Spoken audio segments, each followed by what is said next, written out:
My name is Greg Lameau, and I want to tell you about a brand new comic book called Wildchord.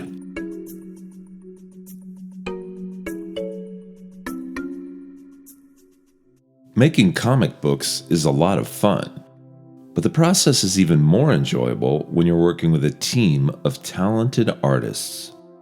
In this video, I'm going to take you behind the scenes so you can see how the first issue of Wildchord was put together.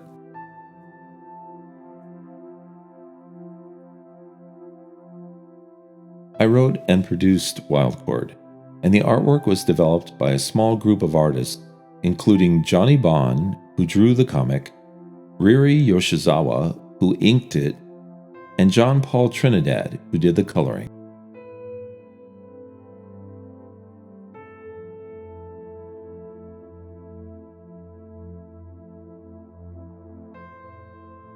The name Wildchord came to me while I was thinking about an idea for a game. I thought of the word wild card and then switched out the letter A for the letter O, so it spelled wild chord.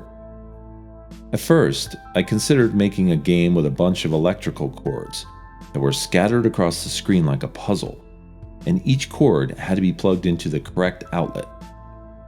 But then I dropped an H into the second half of the word, so it spelled C-H-O-R-D, meaning a grouping of musical notes.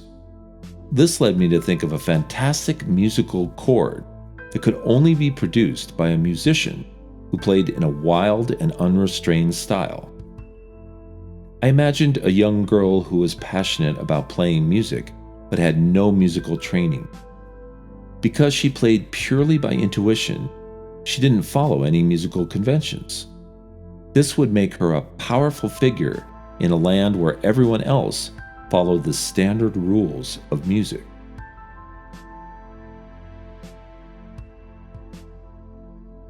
I thought of a magical land that was ruled by music, but had fallen into a terrible war between the creators of harmonic and chaotic compositions. For 1,000 years, the forces of good and evil fought each other to a standstill in musical battles. The key to ending the war would be to possess a wild chord, a person capable of composing intuitive music that was so powerful it could overwhelm everything in its path.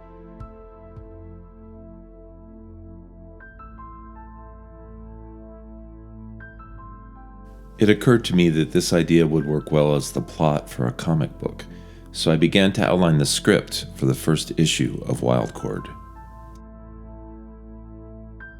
Writing for comics is a lot like writing for the movies.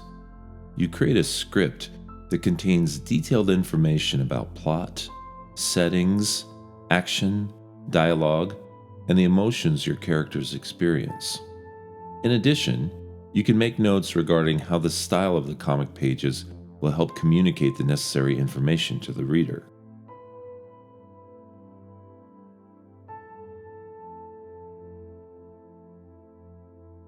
Wildchord starts out in a suburban household where Lydia sneaks into the living room to play the piano and avoid doing her chores. A fight between her parents results in her pounding emotionally on the piano keyboard until she's exhausted and falls asleep. When she awakes, she finds herself in the magical land of a neon, alone and scared.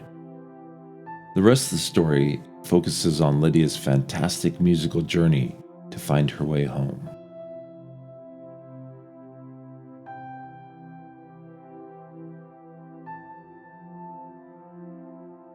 It's important to create a compelling set of characters to populate a comic story. Wildchord is focused on 9-year-old Lydia Lightstorm, a prodigy in training, as she likes to think of herself. In reality, Lydia's passion for music far outstrips her talent. She loves to bang out chaotic nonsense on the piano keyboard, much to the dismay of everyone around. But all of her dreams revolve around progressing to the point where she can create beautiful melodies at the drop of a hat. In the first issue of the comic, we meet Lydia and her parents, Lynn and Dahlia. We are also introduced to her dog, Tovin, and her cat, Mr. Pesky Pants. And we also meet Acorn, the boy she's seriously crushing on.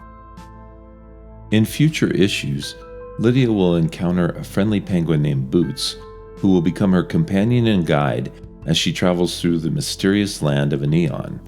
She'll also meet Crunky, a cranky warrior monkey, and a diverse cast of characters that include allies and enemies.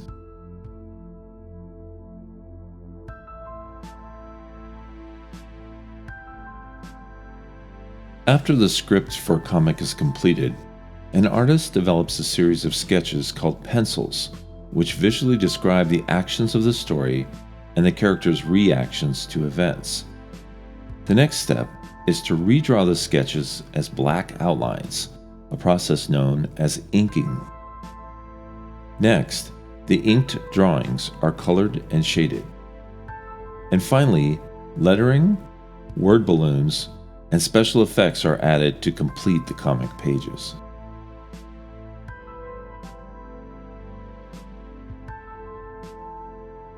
Thanks for watching this video about the making of the first issue of wildchord. The comic is being published as both a print and webcomic, and you can read it for free at wildchord.com.